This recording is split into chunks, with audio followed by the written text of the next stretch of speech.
Assalamualaikum warahmatullahi wabarakatuh. Selamat sore ibu-ibu semua. Waalaikumsalam warahmatullahi wabarakatuh. Gimana kabarnya ibu-ibu? Halo, gimana kabarnya ibu-ibu? Alhamdulillah, baik Pak. Baik, Pak. Alhamdulillah. Saya akan menjelaskan ya Bu, untuk minggu depan itu sudah masuk UTS. Jadi kalau nanti ibu tanya saya, kisi-kisinya apa Pak Bambang? Kisi-kisinya adalah setiap materi pembelajaran saya kan sudah ada 5 sesi. Artinya kalau soalnya nanti 40, berarti satu mata kuliah, satu materi itu nanti saya ambil 8 soal. Jadi totalnya nanti kalau 8 kali 5 materi itu berarti totalnya 40. Dan soalnya itu multiple choice atau pilihan ganda. Ya. Jadi tolong nanti disiapkan ibu-ibu belajar. Dan untuk materi pada sore hari ini, saya akan menjelaskan bagaimana cara mencari peluang dan memilih jenis usaha. Nah, pada umumnya, ketika saya itu memang pergi ke suatu daerah ya, dan pada umumnya saya punya teman di Lampung, punya teman di Palembang, itu rata-rata mereka memang kalau bekerja itu selalu ingin target utamanya adalah menjadi ASN. Nah, kenapa ingin menjadi ASN? Nah, di sini saya yang belum tahu ya, apakah memang masyarakat daerah itu lebih cenderung ketika nanti memasuki masa pensiun, dia bisa mendapatkan upah. Tapi hampir dominan ya, ketika saya di Lampung, ketika saya di Palembang, ketika saya punya teman di NTT, dominan itu pengen jadi ASN. Yang kedua, dan pada umumnya ketika jadi ASN, target kedua ketika untuk kaum pria itu pengen jadi seorang polisi. Bahkan berbagai macam cara untuk bisa masuk polisi. Nah, itu juga saya kurang paham. Kalau ASN mungkin target utamanya adalah ketika nanti dia sudah pensiun, dia tetap bisa menghasilkan income. Dan yang ketiga, itu menjadi tenaga kesehatan. Nah, ini umum, ya kan? Karena kalau namanya tenaga kesehatan itu ya dimanapun selalu dibutuhkan, ya dimanapun, ya. Nah, itu pada umumnya. Nah, permasalahan yang kita hadapi ini adalah dengan tidak meratanya jenjang pendidikan di Indonesia, otomatis bagi orang-orang yang latar belakang pendidikannya itu rendah, itu otomatis akan kesulitan untuk mendapatkan pekerjaan, ya, karena kondisinya dimanapun berada jenjang pendidikan itu sangat diperlukan. Nah, disinilah pemerintah berusaha, ya kan, mengubah mindset dari output sebuah perguruan tinggi itu, bagaimana ketika dia outputnya keluar dari perguruan tinggi itu bisa membuka usaha baru. Jadi tidak 100% itu bekerja di perusahaan, tapi membuka usaha baru, ya kan, untuk membantu teman-teman kita yang latar belakang pendidikannya rendah. Seperti yang sudah saya jalankan selama ini, ya kan, anak buah saya itu kurang lebih ada 15 orang, dan rata-rata pendidikannya itu SD sampai SMP. Ya, nah ini data yang saya tunjukkan kepada ibu-ibu ini data dari BPS ya, Badan Pusat Statistik. Data ini saya ambil tahun 2015, jadi belum up to date. Jadi rata-rata jenjang pendidikan masyarakat kita yang tidak lulus itu 4,6%,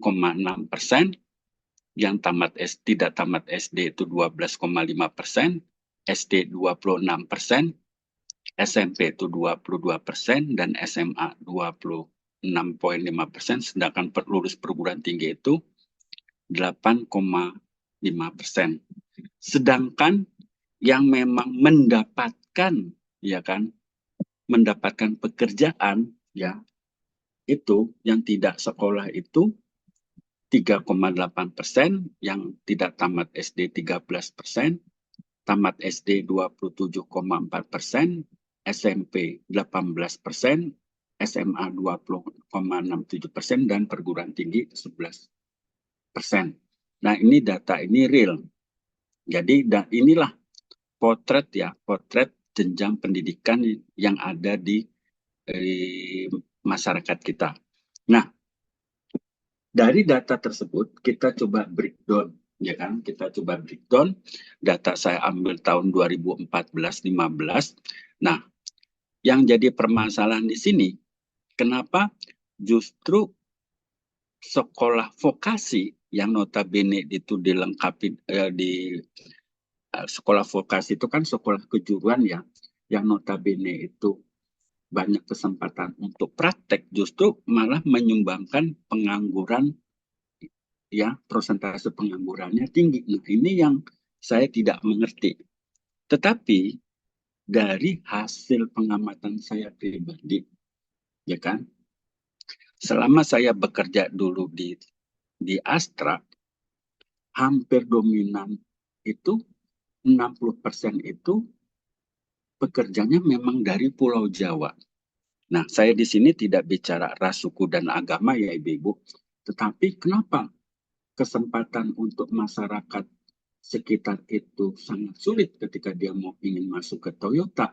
Nah, setelah saya analisis lebih mendalam, ya, mutu dari pendidikan yang ada di masyarakat, ya, khususnya di Kerawang dan Banten, kalau saya bandingkan dengan mutu pendidikan dengan di Jawa, itu sangat jauh berbeda. Makanya kenapa 60% itu banyak karyawan dari Jawa, bukan dalam arti Toyota itu merekrut khusus orang Jawa, tidak, ya kan? Nah, memang mutu dari pendidikannya yang memang jauh berbeda. Nah, salah satu contoh ketika ada anak-anak, ya, sekolah vokasi, ya kan, dia sedang praktek di Stikes, ya kan. Ini saya ambil contoh ya Bu ya. Nah, dari hasil interview yang saya lakukan, jurusan apa? Saya tanya cuma itu. Nah, jurusannya teknik jaringan komputer. Nah, setelah saya tanya lagi, sebelum kamu PKL, apakah kamu sudah pernah praktek terkait dengan jurusan yang kamu ambil? Jawabannya belum. Dan harusnya namanya sekolah vokasi itu prosentase prakteknya lebih banyak dibandingkan sekolah SMA pada umumnya. Karena memang jurusan sekolah vokasi itu diplot atau disetting, outputnya itu harus siap masuk ke dunia kerja. Nah, kenapa saya bilang seperti itu? Karena memang latar pendidikan saya itu awalnya memang STM. Ya, STM, ya kan, jurusan teknik mesin. Jadi apa saja praktek yang sudah pernah saya lakukan selama saya sekolah? Saya praktek fabrikasi. Fabrikasi itu artinya saya belajar mengelas. Saya praktek bongkar pasang komponen engine mobil. Saya praktek kerja bangku. Saya praktek teknik tenaga listrik. Saya praktek mengoperasikan mesin bubut, fresh, dan mesin ketan. Artinya, itulah modal saya, ya kan? Modal saya ketika saya masuk industri itu, saya sudah pernah mengikuti praktek semua. Nah, yang saya bingungkan di sini, ketika kita bicara sekolah vokasi yang ada di daerah sekitar Jakarta, tidak memenuhi itu, gitu loh. Nah, saya tidak paham apakah sekolah itu memang tidak memprioritaskan output kemampuan technical skill-nya, saya juga tidak paham. Dan disinilah makanya kenapa banyaknya sekolah vokasi yang ada di daerah-daerah Jakarta itu banyak menganggur, gitu loh. Karena memang kalau saya bandingkan mutu pendidikan yang ada di daerah Kerawang, sebetulnya kalau saya bicara Karawang, itu kan tidak terlalu jauh dengan ibu kota. Saya bicara Banten, Banten juga tidak begitu jauh dengan ibu kota. Tetapi kenapa mutu pendidikannya itu sangat jauh sekali dengan mutu pendidikan yang ada di Jawa. Gitu. Nah, itu yang saya tidak paham. Makanya kesempatan dia untuk bisa masuk ke perusahaan-perusahaan benefit itu ya sangat sulit. Nah, saya di sini konteksnya menceritakan pengalaman saya yang notabene ini sekolahnya sekolah swasta ya bukan sekolah negeri yang notabene memang mendapatkan fasilitas banyak dari pemerintah. Nah, lanjut dari beberapa data yang saya peroleh, ini data real ya kan, di mana kalau kita bicara penduduk Indonesia dengan total 280 juta, ya kan, kita bandingkan dengan tetangga kita Singapura, Malaysia, dan Thailand, untuk jumlah entrepreneurship-nya itu Indonesia masih di bawah 2%. Padahal menurut pakar ekonomi, negara itu dikatakan makmur kalau jumlah entrepreneur-nya itu minimal 2%. Ya kan? Kenapa? Karena kalau kita bicara latar belakang pendidikan, dengan latar pendidikan yang belum merata, otomatis masyarakat yang belum mendapatkan pendidikan yang layak, itu sulit untuk bisa bekerja di perusahaan-perusahaan yang baik. Nah, disinilah tantangan pemerintah, ya kan, di bawah kepemimpinan Bapak Jokowi, salah satu strategi yang ditentukan adalah menentukan kampus merdeka. Nah, tujuan dari kampus merdeka ini apa? Ada membentuk ya kan output dari sebuah perguruan tinggi itu untuk bisa menjadi pebisnis muda yang notabene tujuannya agar bisa membantu masyarakat-masyarakat yang memang latar pendidikannya rendah. Nah, itu tujuan utamanya ya.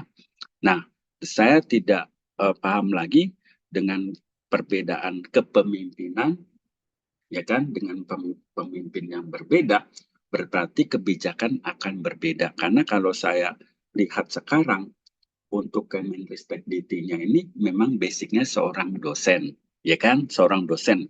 Dosen itu memang bukan praktisi, ya kan. Dosen itu murni, ya kan, ya.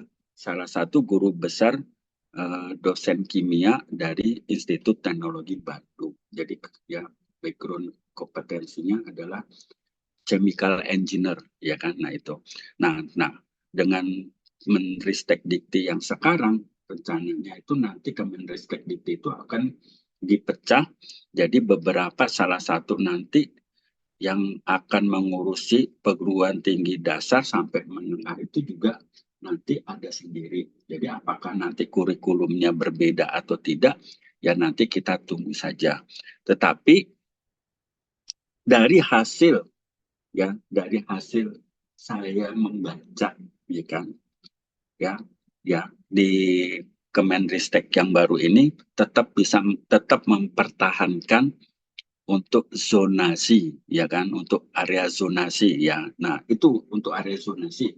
Kenapa area zonasi itu masih ditetapkan seperti awal? Karena kalau kita tidak kita buat zonasi, pemerataan untuk orang-orang pintar itu akan tersentral. Tapi kalau dengan adanya zonasi, orang-orang pintarnya itu akan terpecah gitu loh. Nah, tujuan utamanya seperti itu. Contoh, dulu SMA favorit di Jakarta itu SMA 8. Jadi ketika kita ingin masuk SMA 8, ketika nilai kita itu tinggi, mau posisi kita di Jakarta Utara, mau posisi kita di Jakarta Selatan, itu bisa masuk SMA 8. Tapi dengan sistem zonasi, ya kan, tidak semua lokasi di Jakarta bisa masuk SMA 8. Hanya daerah-daerah zonasi yang ditentukan yang bisa masuk ke SMA 8. Nah, tujuan utamanya seperti itu. Tapi nanti untuk realnya, untuk kenyataannya, saya juga nanti belum mendapatkan update informasi yang terbaru. Ya, lanjut.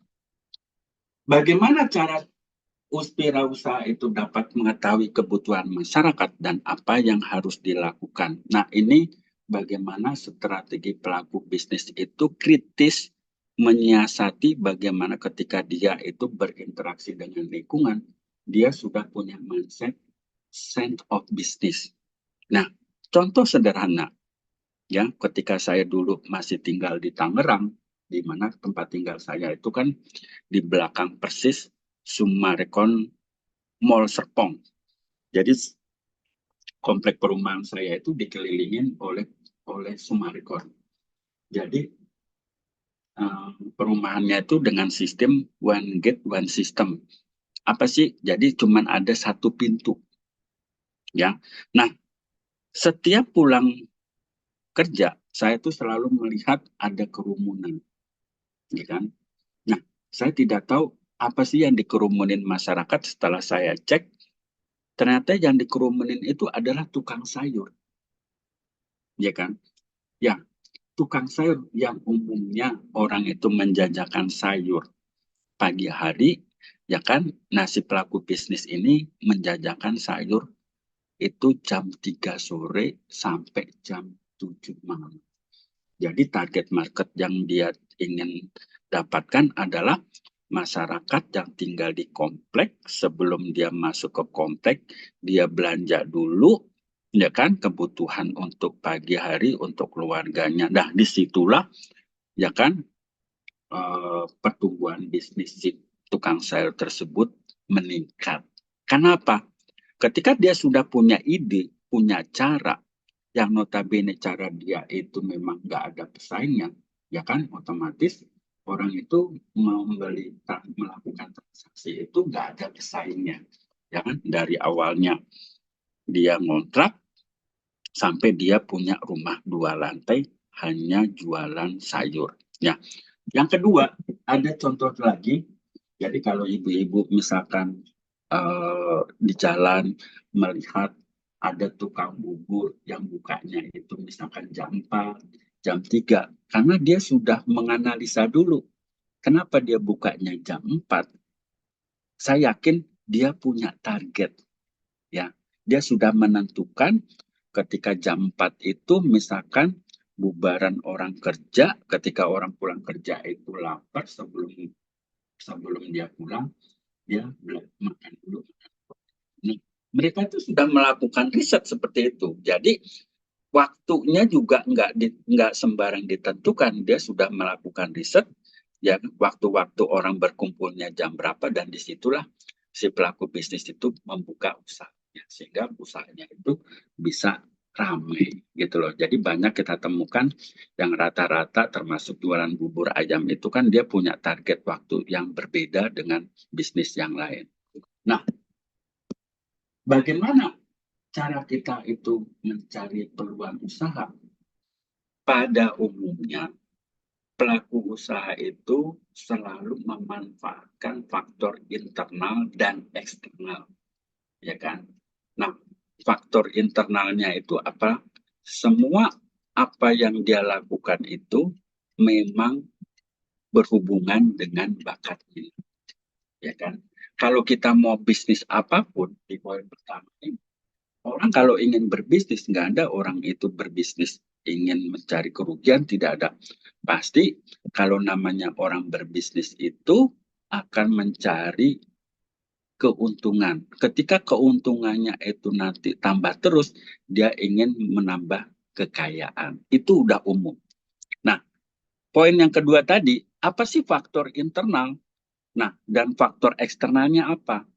Nah, ketika si pelaku bisnis ini memiliki suatu kemampuan yang berhubungan dengan bisnis, ya kan, baik itu hubungan dengan dia itu suka, dia itu senang, ya, dia itu berbakat, karena tidak semua orang itu punya bakat yang sama. Kenapa bisnis itu selalu dikaitkan dengan bakat dan minat? Karena kalau namanya orang suka, orang senang, orang enjoy, apapun kesulitannya, dia akan berusaha mencari solusi. Kenapa? Karena senang. Gitu loh. Kenapa? Karena enjoy. Ya kan? Nah, faktor eksternalnya adalah menyesuaikan nih.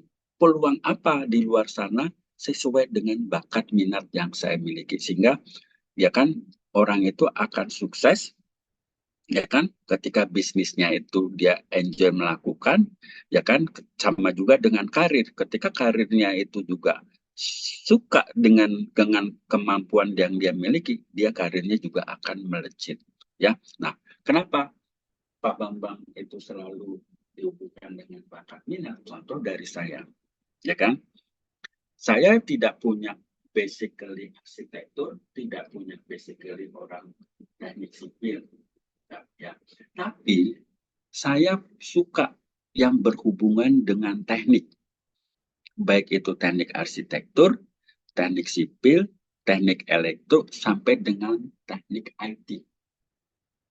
Jadi sesulit apapun, ketika saya suka, saya enjoy untuk melakukannya. Nah, itu.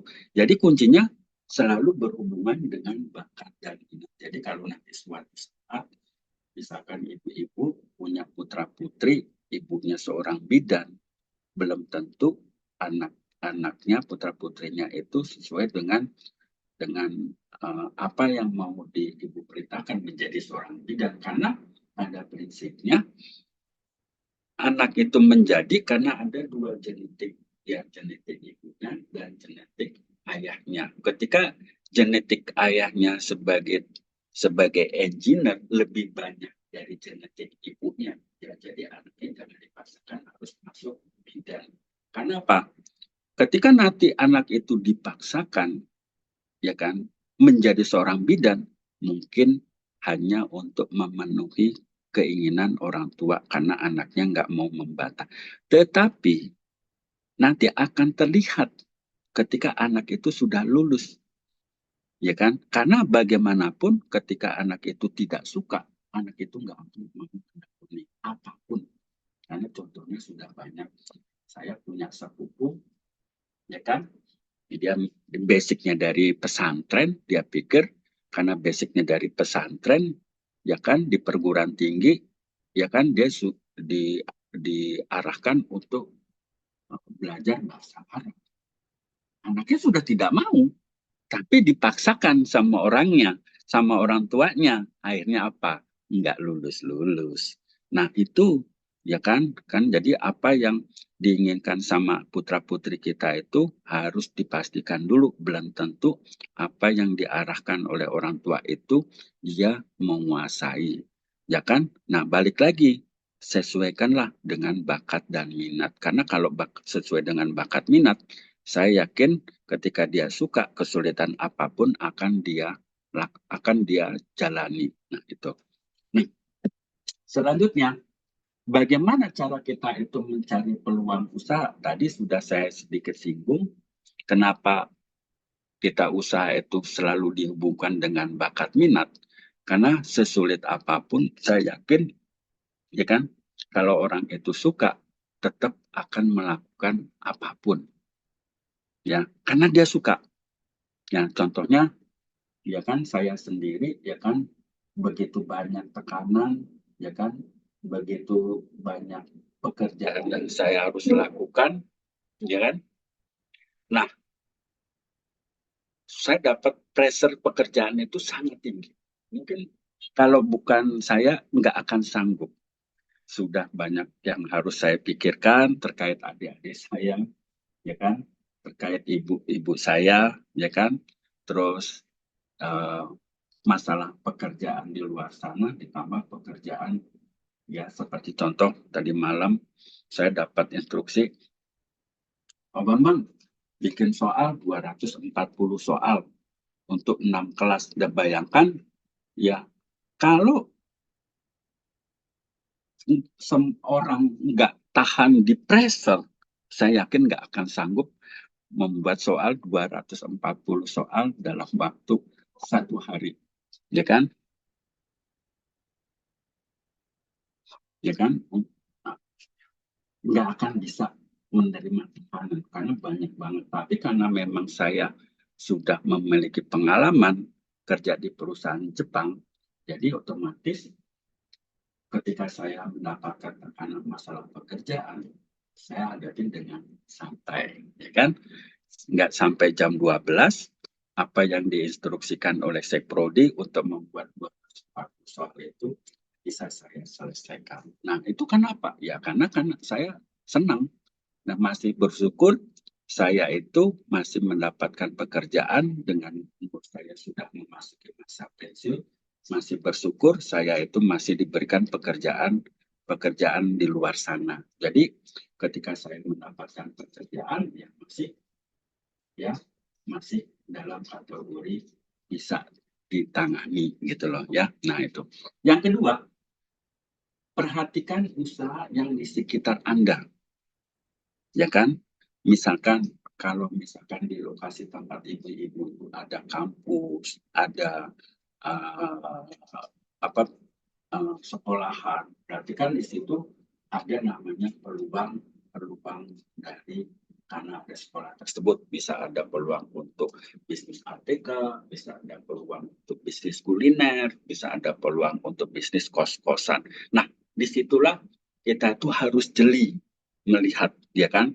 Jadi kalau kita keluar sana, kita tuh harus punya mindset sense of business. Jadi kita tuh harus bisa mengamati lingkungan sekitar. Peluang bisnis apakah yang bisa akan saya implementasikan di sini? Ya, dengan cara apa? Mengamati. Ya. Yang ketiga, perhatikan kebutuhan masyarakat. Apa sih? Ya, contoh kalau kita namanya sabun cuci piring, sabun mandi, deterjen pakaian, pembersih lantai, itu hukumnya wajib. Kenapa wajib? Karena produk-produk yang saya sebutkan tadi, itu selalu produk yang saya hubungkan tadi, itu berhubungan dengan kesehatan. Ya, coba Ibu mencuci piring tanpa sabun cuci piring. Dampaknya apa? Coba Ibu mandi tanpa menggunakan sabun mandi. Coba kita mencuci pakaian tanpa deterjen pakaian. Nah, itu akan dampaknya. Dampaknya apa? Ke kesehatan. Nah, bagaimana cara kita sebagai pelaku bisnis itu bisa merancang sebuah produk yang kita bandingkan dengan produk-produk di luar sana, ya kan? Ya, dengan catatan harga yang kita buat ini lebih kompetitif. Ya kan? Misalkan Ibu merancang sebuah sabun cuci piring. Ya, nah produk yang Ibu buat ini, Ibu jual misalkan ya 15.000, sedangkan Mama sama Beng di sana harganya sudah di atas 20.000. Saya yakin masyarakat akan membeli yang murah. Kenapa? Masih fungsinya sama. Nah, ketika fungsinya sama, pasti mesti milih yang murah. Nah, tapi bagaimana dengan cara kita membuat produk yang dibutuhkan masyarakat tadi, kita bisa memasarkannya dengan baik. Sehingga kita itu masih bisa berkompetisi dengan produk-produk yang ada di minimarket. Nah, itu kuncinya. Ya, yang keempat, bacalah makalah dan buku bisnis. Pada prinsipnya, ya kan, ketika kita itu ingin pintar, nggak ada ilmu itu akan datang sendiri. Seperti yang saya lakukan, saya tidak punya pengalaman di kontraktor, saya tidak paham ilmu arsitektur dan ilmu sipil. Ketika saya ingin berbisnis, ilmu itu harus saya kuasain terlebih dahulu. Kenapa? Kalau saya tidak menguasai keilmuan itu, saya nggak akan bisa menguasai namanya product knowledge. Apa yang disebut dengan product knowledge adalah ketika nanti customer itu bertanya dan saya tidak bisa menjualkan jasa yang saya jual, itu akan sangat bermasalah. Ya, makanya kalau misalkan Ibu menjual jasa kebidanan, ketika ada customer tanya dan Ibu ditanya otomatis kepercayaan masyarakat itu akan 100%. Tapi kalau ibu punya kemampuan bisa menjelaskan dari A sampai Z, timbullah namanya trust atau percaya. Nah, apalagi bisnis yang saya jual itu bukan bisnis murahan. Ketika kita itu kenal di internet dan saya tidak bisa menjelaskan produk knowledge, ya kan, orang nggak akan memakai jasa saya, gitu loh. Ya karena apa? Produk yang saya jual ini bukan ribuan, bukan ratusan ribu, ratusan juta. Jadi kalau saya tidak memahami produk knowledge, itu sangat sulit saya itu bisa membuat konsumen itu percaya. Jadi itu ada ilmunya, makanya kuasai dulu ilmunya, ya kan? Bagaimana pada saat ibu nanti berinteraksi dengan konsumen, berinteraksi dengan masyarakat, ibu bisa menjelaskan secara jelas. Ketika ibu bisa menjelaskan secara jelas urutan A sampai Z, disitulah nanti timbul masyarakat itu akan percaya. Gitu. Nah itu ilmu itulah yang harus kita pelajari. Jadi mau bisnis apapun, kuncinya kita harus memahami ilmunya terlebih dahulu.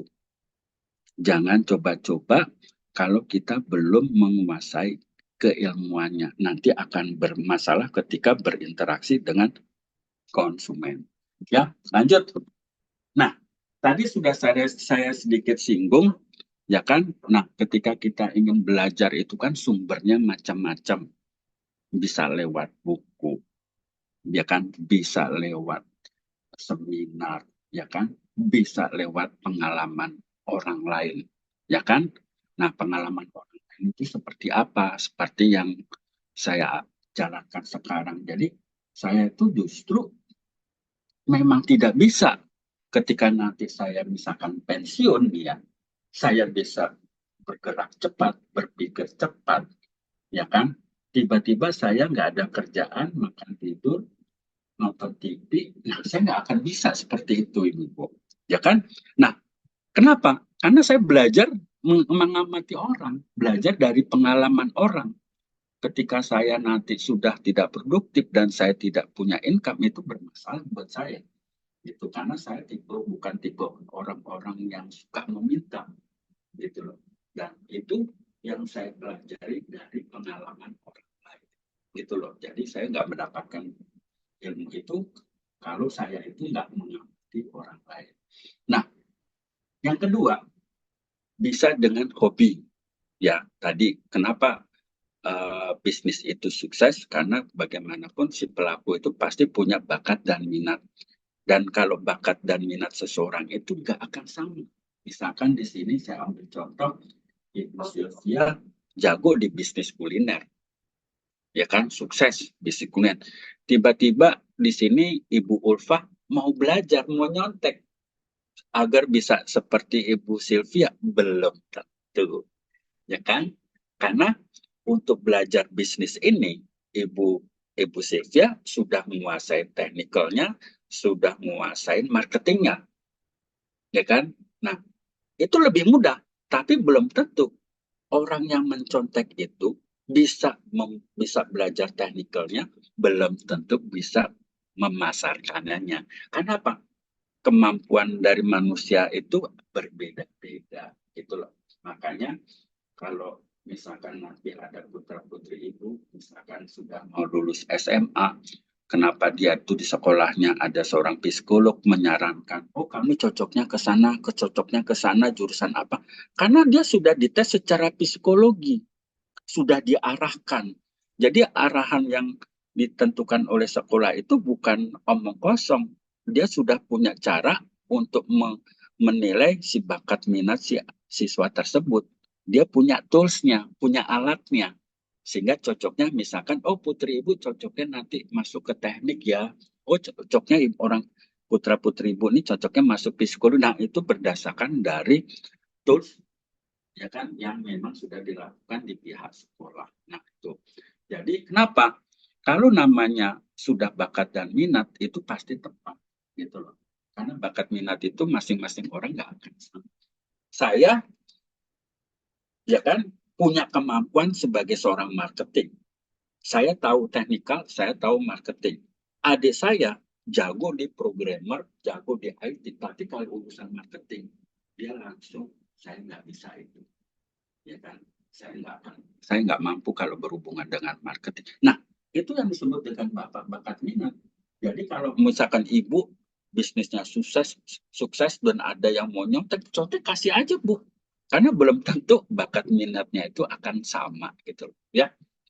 Nah, poin yang ketiga, faktor pengalaman. Kenapa Pak Bambang itu kuat kalau di pressure? Ya, mendapatkan tekanan di komplain sana, di komplain sini. Ya kan, ini Mas minta uang ini, ada adik saya minta tolong bantu ini. Ya kan, udah gitu, plek. Masalah banyak, kerjaan banyak, dikasih kerjaan lagi sama Bu Ita. Ya kan, bikin soal 204. Mungkin orang teler-teler. Tapi karena saya punya pengalaman, di perusahaan Jepang itu kita memang sudah terbiasa dengan kerja di can work under pressure. Kita memang kerja itu di bawah tekanan. Jadi ketika mendapatkan masalah atau tekanan, ya saya enjoy aja gitu loh. Kenapa? Faktor pengalaman. Yang keempat, ya dengan cara mengunjungi toko buku, ya kan. Nah, toko buku ya sekarang kan teknologi informasi itu kan nggak cuma sekarang offline ya. Jadi kita mau belajar itu nggak mesti ke toko buku, kita bisa lebih simpel, bisa dengan cara mau mencari di internet, ya kan bisa lebih cepat gitu loh ya. Nah, informasi apa, mau belajar apa, mau nyari apa, semuanya ada di situ. Orang saya juga belajar arsitek, belajar teknik sipil itu semua dari internet. Saya nggak punya gurunya, jadi ketika saya mendapatkan kesulitan, paling saya telepon teman saya yang spesialis di situ.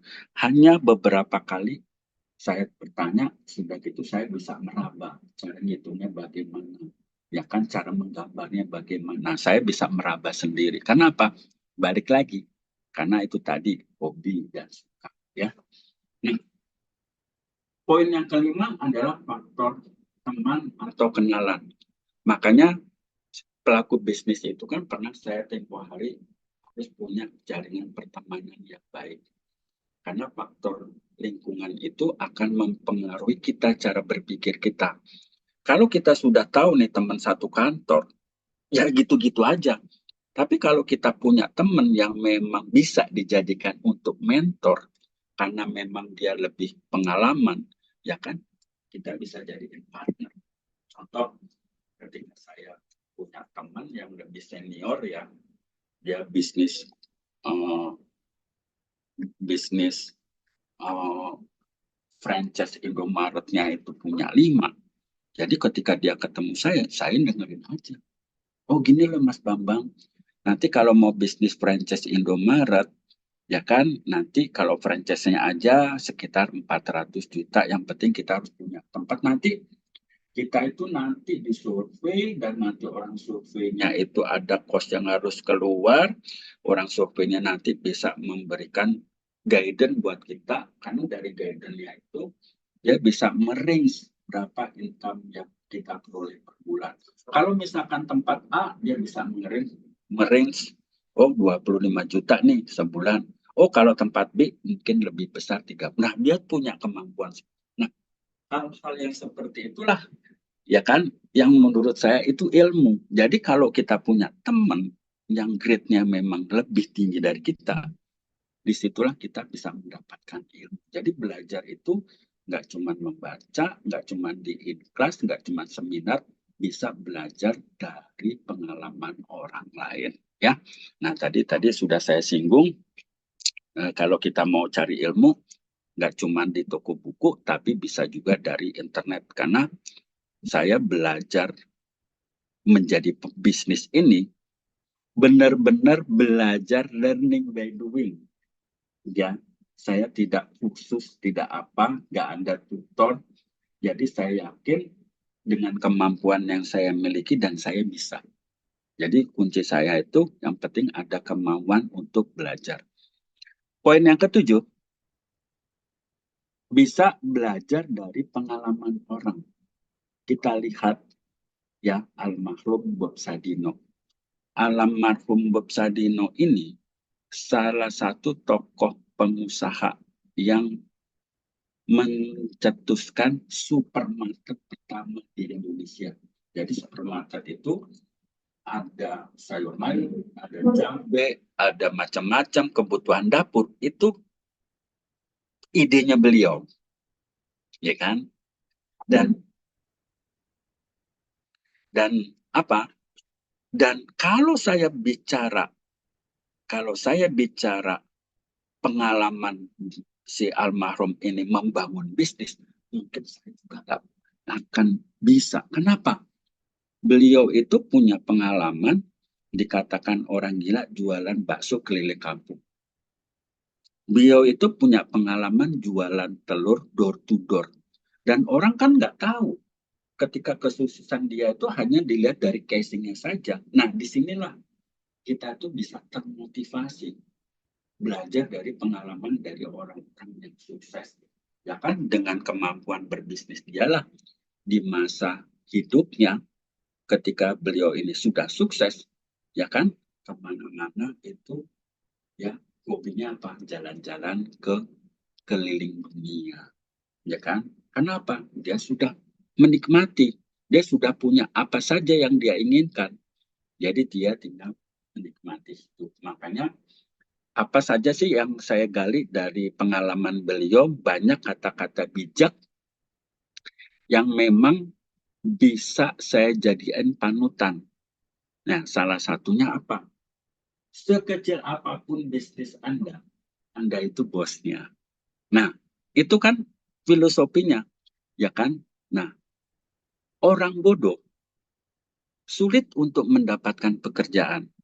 Tetapi kalau orang bodoh punya usaha, ketika usahanya maju, dia bisa mempekerjakan orang-orang pintar untuk membantunya.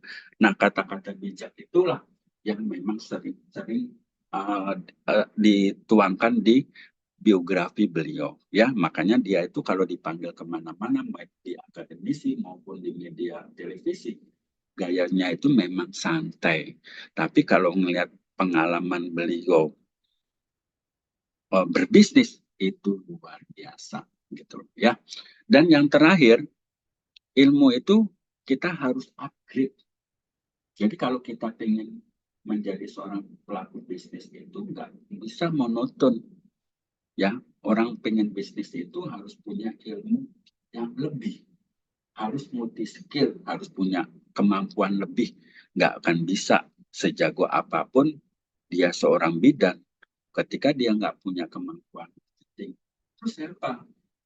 Banget, hanya nunggu nggak akan bisa. Jadi mungkin ibu-ibu punya contoh, ya kan? Nggak bisa kalau kita berbisnis itu sifatnya hanya menunggu pasien datang, itu nggak bisa. Dan itu nggak ada teorinya. Jadi bisnis itu harus punya strategi, harus punya tools, alat bantu, alat ketika kita ingin mempromosikan, ya kan? Secara offline apa toolsnya, alat bantu media promosinya apa? Kalau kita mau promosi secara online, apa media alat promosi secara online? Harus punya tools, ya kan? Ketika dia nggak punya tools alat bantu media promosi, itu sulit. Kenapa Pak ngomong itu? Karena banyak mahasiswa kebidanan maupun keperawatan yang dia kerja di klinik bersalin, di rumah sakit bersalin, kliniknya sepi, ini bla bla bla. Ketika saya tanya, yang pelaku bisnisnya, promosinya menggunakan media apa, dia nggak akan bisa menjawab. Karena belum tentu dokter yang pintar itu jago dalam berbisnis. Belum tentu. Ya kan, dokter ilmu teknikal. Kalau berbisnis nggak hanya cuman bicara teknikal, tapi harus punya kemampuan yang lain. Ya, dari sini dulu ada yang mau ditanyakan sebelum saya lanjutkan?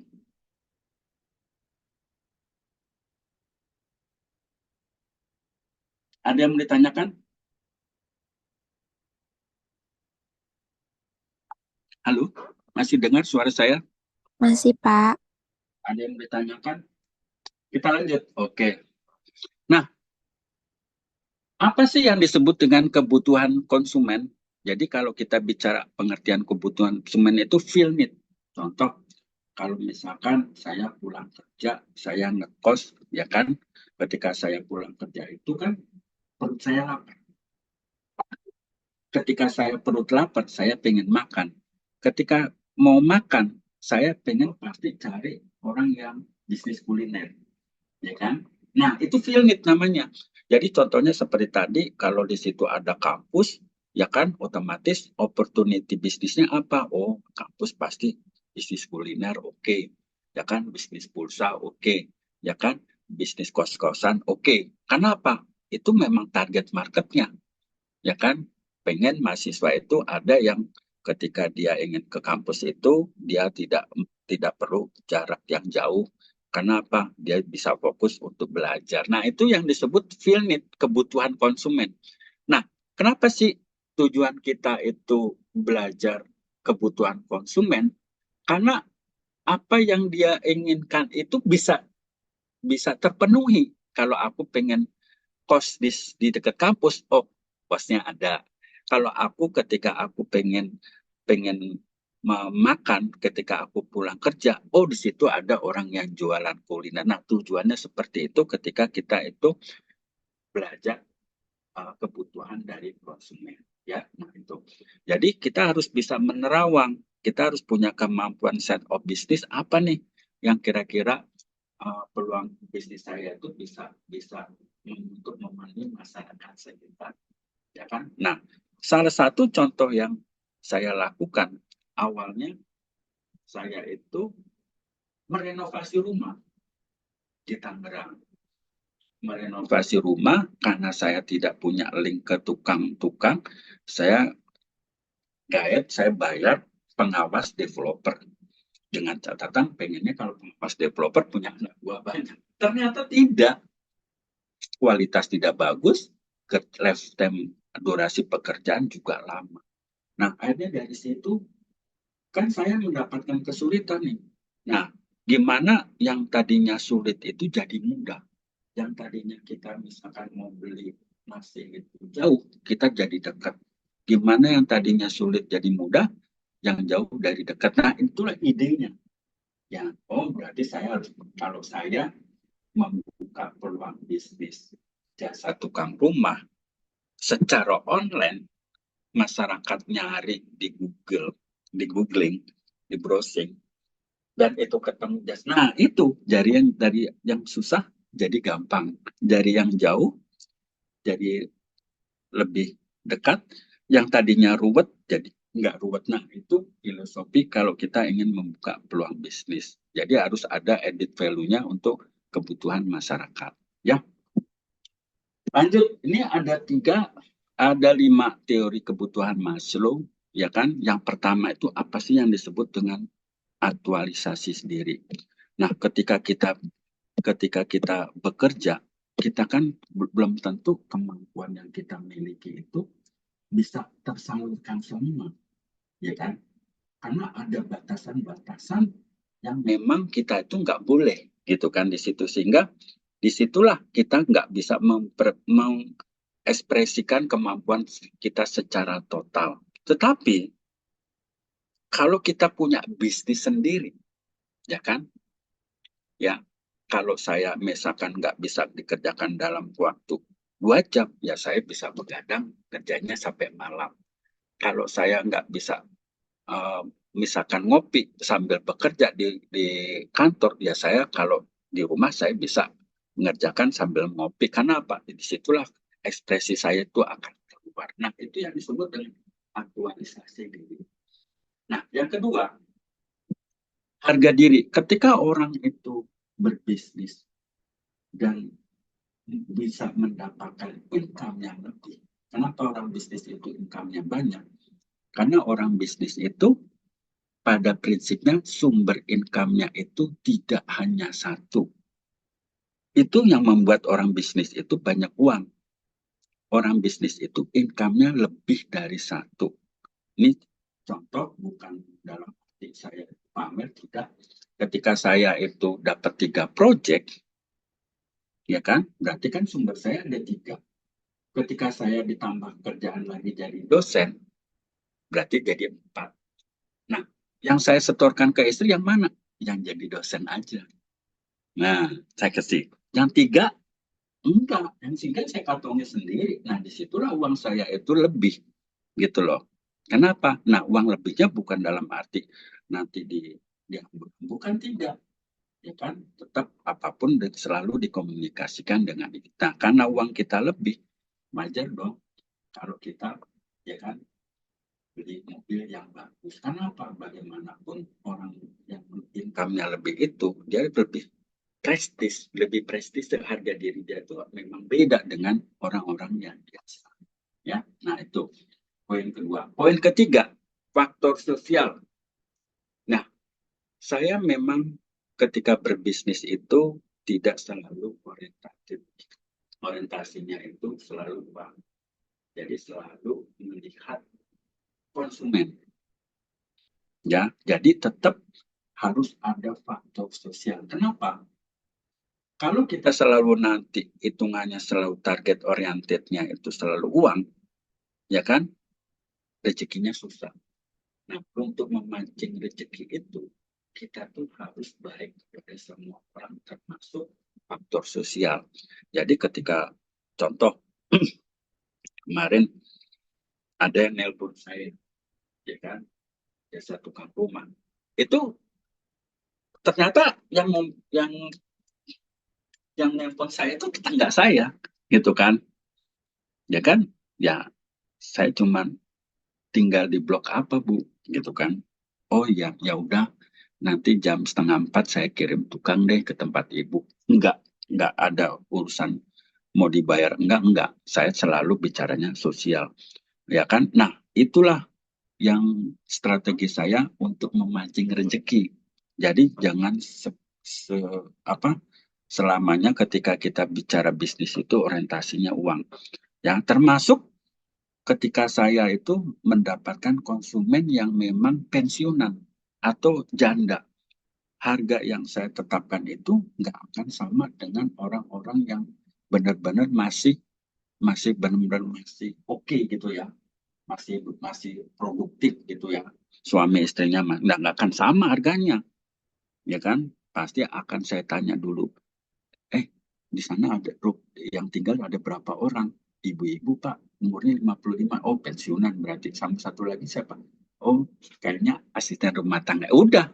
Jadi ketika saya mendapatkan konsumen seperti itu, otomatis harga yang saya berikan nggak serta-merta itu harga bisnis. Pasti ada faktor masih menolongnya lah. Seperti itu.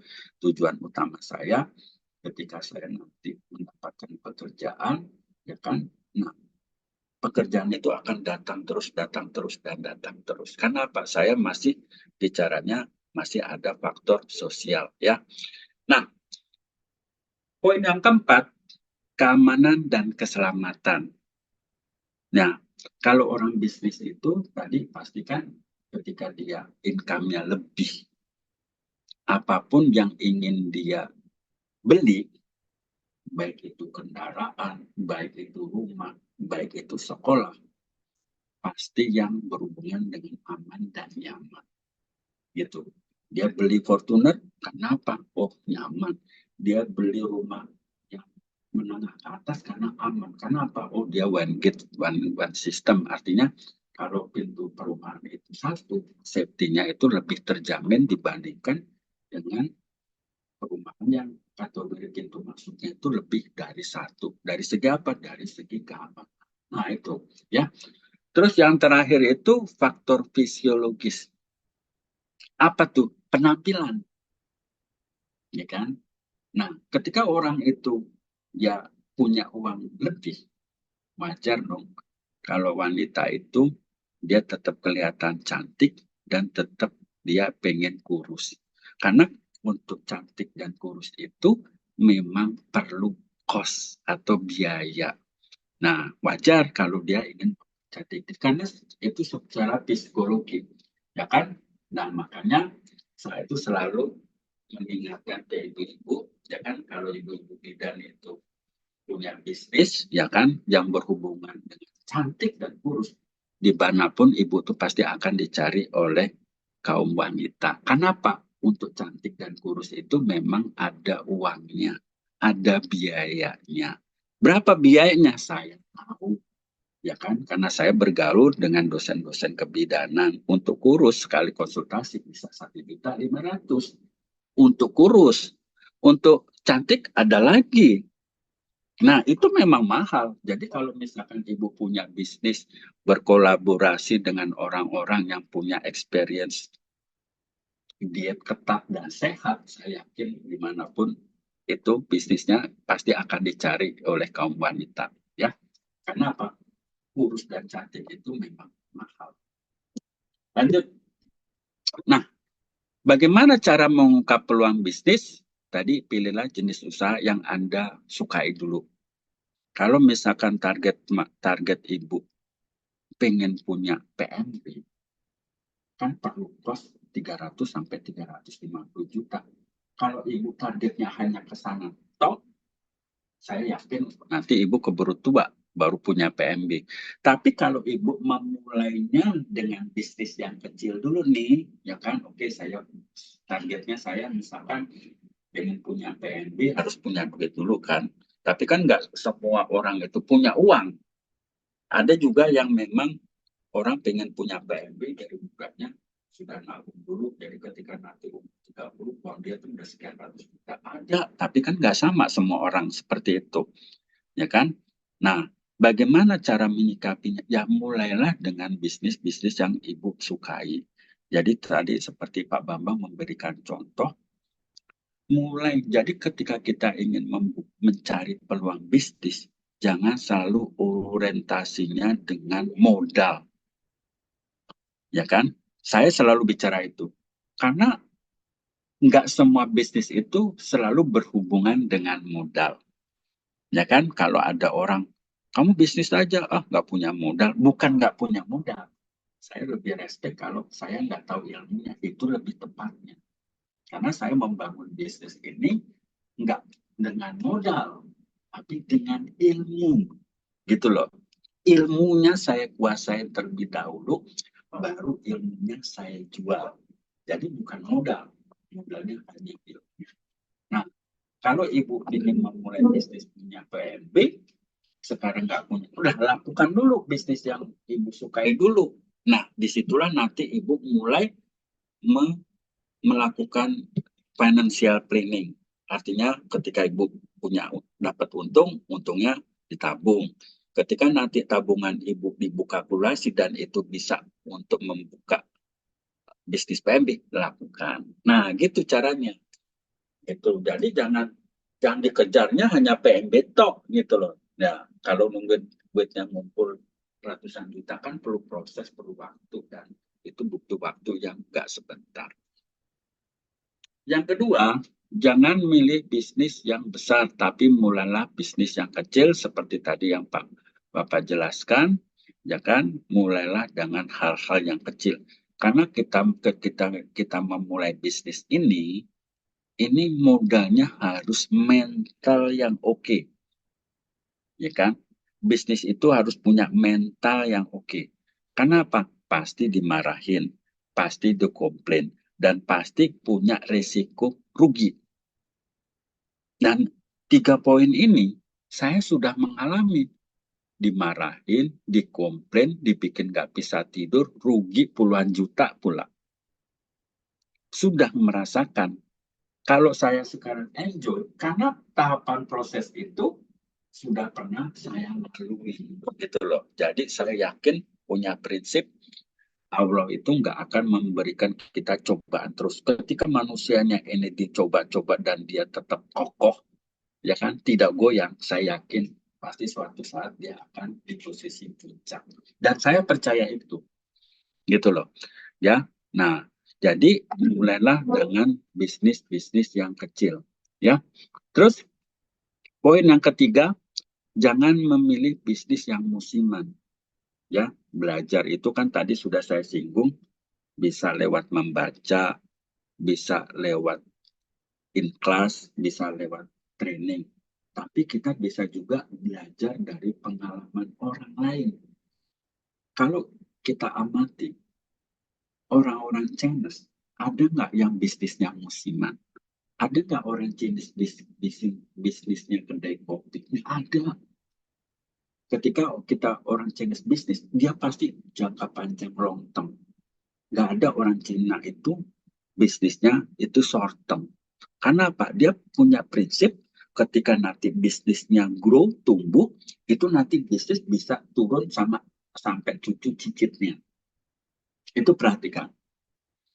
Ya kan? Kalau dia awalnya bisnis bahan bangunan, itu sampai tokonya satu, punya toko 5, itu pasti yang ngelola nanti ketika dia sudah tidak produktif, ya anak cucunya. Karena dia punya prinsip bisnis yang dia tentukan itu bisnis jangka panjang. Ya, poin yang keempat adalah kalau kita memang tidak bisa mengcreate sesuatu yang baru, menciptakan sesuatu yang baru, kita itu bisa satu melakukan teknik ATM. Apa tuh ATM?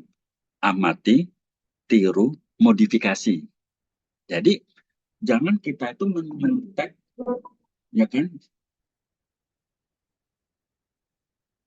Jangan kita itu mencontek, tapi itu produk orang lain. Contohnya, ya kan? Kan kita bicara nih contoh ya, bebek goreng Haji Slamet. Ya kan? Dia tuh ngetop, ya dimanapun dia sudah punya brand, punya cabang. Ya kan? Nah, untuk dia ngetop itu, dia tuh butuh waktu puluhan tahun. Nah, kita sebagai pelaku bisnis awal, cuman pengen nyontek. Nggak bisa kayak gitu. Gitu loh. Nah, orang Indonesia tuh pengennya kalau sukses itu instan. Nggak ada proses instan bisnis itu. Ya kan? Nah, namanya bisnis itu harus ada proses. Ya kan? Nah, ketika dia bicaranya proses, perlu waktu jam terbang. Baru dia bisa sukses. Nggak ada simsalabim seperti Roro Jonggrang itu, nggak percaya saya seperti itu. Karena saya ngalamin hal-hal yang seperti itu. Jadi, kalau kita tidak bisa mengkreat yang sesuatu yang baru, ya kita bisa ATM. Kalau kita nggak bisa ATM juga, kita bisa membeli franchise atau waralaba yang notabene sudah ada komponen-komponennya, tinggal kita menjalankan proses marketingnya. Nah, seperti itu. Ya, lanjut.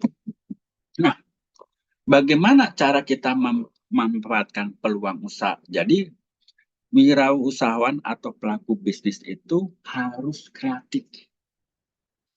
Kalau dia tidak kreatif, dia tidak akan nanti bisa berkompetisi.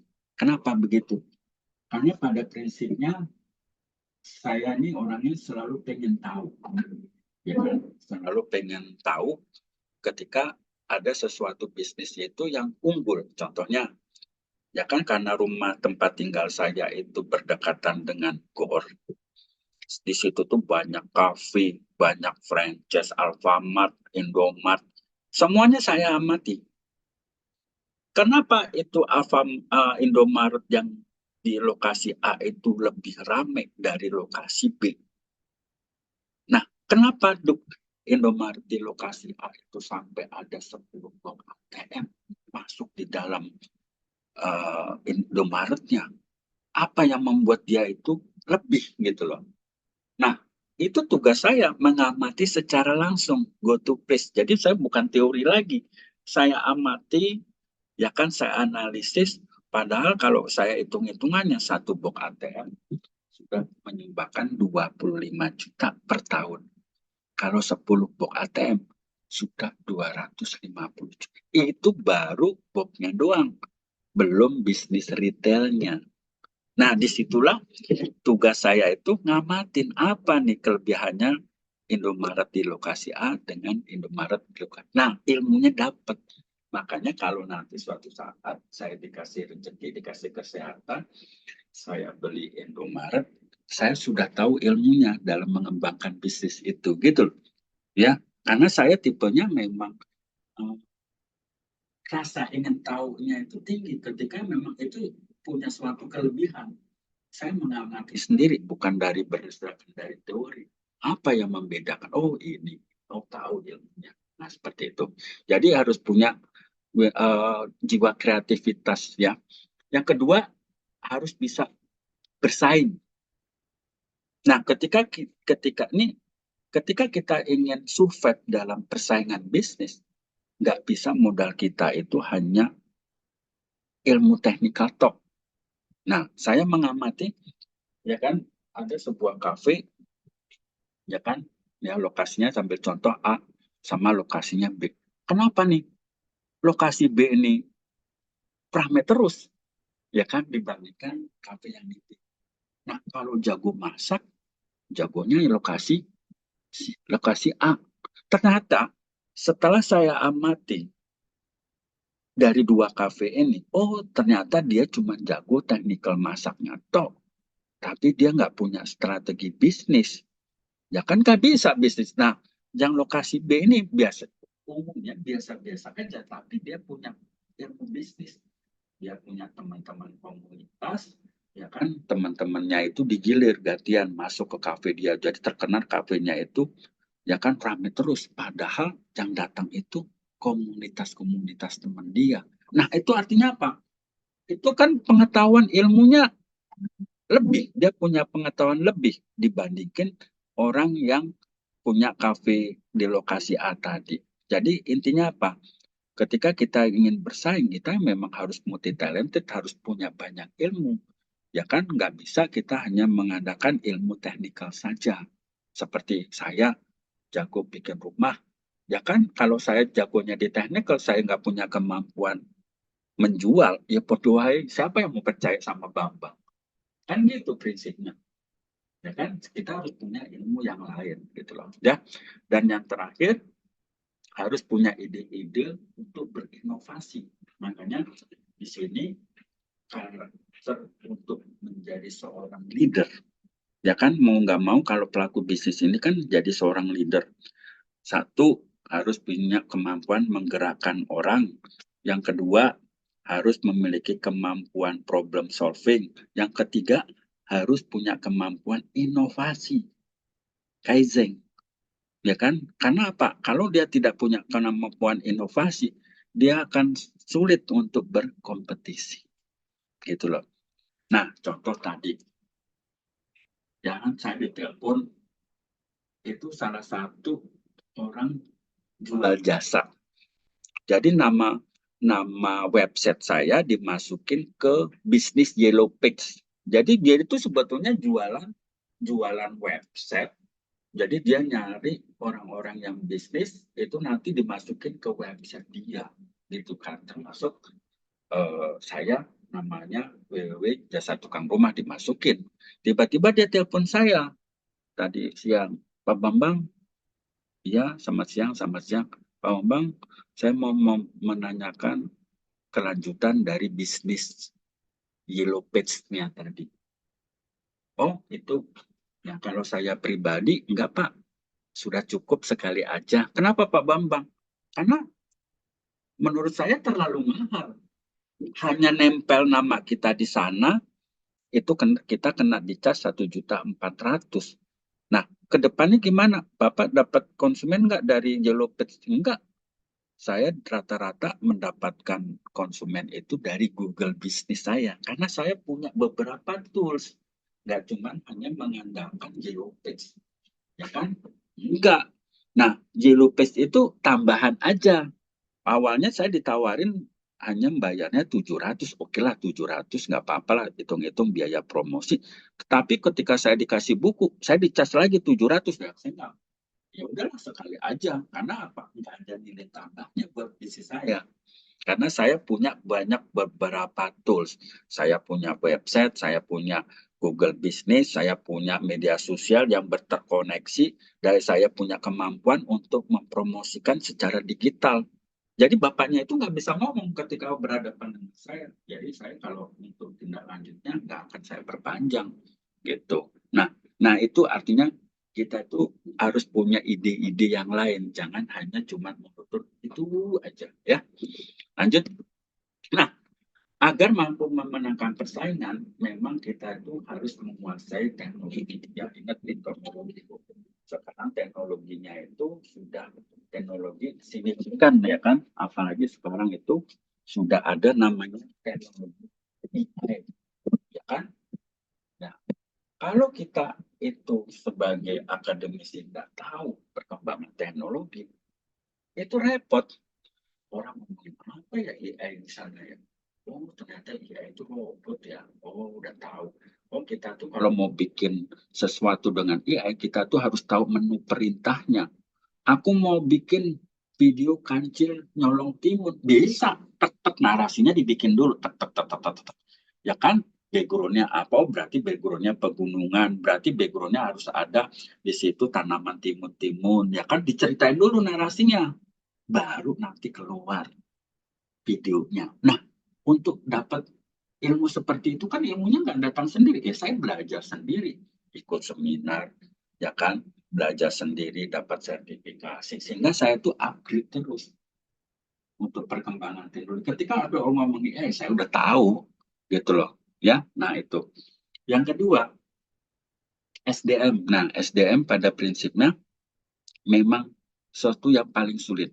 Karena tidak ada orang pintar itu mau digaji murah. Apalagi kalau misalkan ibu-ibu membuka bisnis baru. Nah, apa nih tantangannya sebagai pelaku bisnis? Ya, ibu harus punya kemampuan memanfaatkan orang-orang yang ada di sekitar ibu. Artinya, dengan adanya orang-orang yang ada di sekitar ibu, baik itu suami, anak istri, ya kan, anak putra-putri, atau keponakan atau sepupu, dan disitulah ibu-ibu tuh harus memberikan edukasi, mentraining, mengcoaching apa yang ibu harapkan sehingga mereka-mereka itu bisa mensupport bisnis ibu. Kenapa? Pada prinsipnya kalau kita membangun bisnis awal itu kan kita belum bisa mendapatkan income. Bagaimana Pak Bambang? Saya semuanya sendiri, Ibu. Kalau Ibu nanya saya, ya kan, saya nggak ada yang bantuin. Nyari konsumen, mendesain, merancang, membuat RAB, yang saya dibantuin tuh di lapangan tok. Semuanya itu saya sendiri handle. Nah, tapi kan balik lagi, nggak semua orang punya kemampuan yang sama. Ketika kita nggak punya kemampuan sama, kita harus disupport oleh orang-orang yang ada di sekitar kita. Jadi dengan cara memberikan edukasi, mentraining, mengcoaching apa yang ibu harapkan, sehingga mereka itu bisa mensupport bisnis ibu. Nah, jadi kalau kita nggak punya kemampuan menjadi seorang trainer, mau nggak mau kita harus belajar. Tujuannya apa? Agar bisnis kita tetap bisa survive, ya kan, dan kita masih bisa berkompetisi dengan kompetitor. Ya, lanjut. Nah, ini contoh sederhana. Jadi inovasi itu nggak sulit. Jadi kalau kita misalkan beli kopi di warung, kopi satu cangkirnya 5.000. Tapi kalau kopinya sudah kita jual ke kafe, jadi buat 5.000. Kalau kita jual ke mall, ya sudah jadi angkanya 50.000. Nah, ini contoh inovasi yang umum ya. Nah, bagaimana cara membangun kreativitas? Kita perlu imajinasi. Jadi setiap keluar itu, saya hidup itu harus punya target. Anakku harus jadi sarjana semua. Aku umur segini harus punya rumah sendiri, punya mobil umur sekian. Nah, itu target. Kalau kita mengandalkan, kalau kita pakai cara yang pertama nggak bisa tercapai, kita harus punya cara lain. Kalau kita hanya mengandalkan cara pertama, ibu hanya mimpi saja, nggak akan bisa terimplementasi. Karena apa? Sesuatu yang kita inginkan itu bisa dihitung dengan rasional. Seperti saya, waktu saya kerja di Astra, saya tuh pengen punya villa. Ya Allah, saya cuma istighfar ketika saya diajak sama istri saya itu ke sebuah villa, ya kan, villanya besar dan bagus. Dan saya selalu berpikir rasional.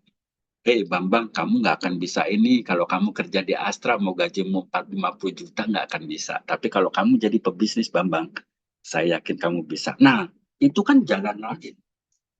Gitu. Kalau nggak bisa pakai cara pertama, harus cari pakai jalan yang kedua. Ya, Alhamdulillah, ketika saya berbisnis, apa yang saya inginkan bisa tercapai. Itu rasional. Jadi kita harus berpikir rasional. Kalau kita pengen beli mobil yang tipe itu, gaji kita segini, sampai kapanpun nggak akan bisa tercapai. Kita harus punya cara lain untuk bisa menggapai itu. Gitu. Kenapa? Sesuatu yang kita dapatkan itu bisa dihitung. Gitu loh. Ya. Nah, harus punya kemampuan visi. Ketika kita bicara visi, itu akan datang. 10 tahun lagi tuh target kita apa? Ya, kalau nanti kita mau pensiun, jangan sampai seperti yang diceritakan Pak Bambang, ketika pensiun rumahnya mau roboh, si ibu-ibu janda itu nggak punya uang untuk memperbaiki, berharap pemberian anak. Ketika anaknya belum merit, oke. Tapi ketika anaknya sudah merit, belum tentu ingat sama orang tua. Kan faktor-faktor itu yang harus kita pikirkan dari mulai sekarang. Gitu loh, jangan tasok atau tarwai. Nah, itu yang harus kita. Nah, itu berpikir visi jangka panjang, ya. Dan yang terakhir ini, ya kan, out of the box. Apa tuh? Jadi ketika kita ingin berbisnis itu, kita nggak bisa bisnis itu disambi. Ya, seperti yang saya lakukan, saya korbankan karir saya, perusahaan saya untuk fokus di bisnis. Gitu. Jadi harus berani keluar dari zona nyaman. Tetapi, ya kan, memang itu tidak mudah. Ya, jadi bagaimanapun ketika kita keluar dari zona nyaman itu, memang kita itu harus satu paket apapun yang kita lakukan itu harus ada namanya komunikasi. Komunikasi dengan siapa? Ketika kita punya pasangan ya suami istri yang komunikasi. Karena namanya membangun bisnis dari awal itu nggak langsung booming, nggak ada sifatnya simsalabim hari ini saya kaya, nggak ada. Gitu, ya. Itu saja materi yang bisa saya sampaikan pada sore hari ini. Jika ada pertanyaan, silahkan. Jika tidak ada pertanyaan, karena waktu kita juga sudah habis, saya izin pamit. Terima kasih. Assalamualaikum warahmatullahi wabarakatuh. Waalaikumsalam Warahmatullahi warahmatullahi wabarakatuh. wabarakatuh. Terima kasih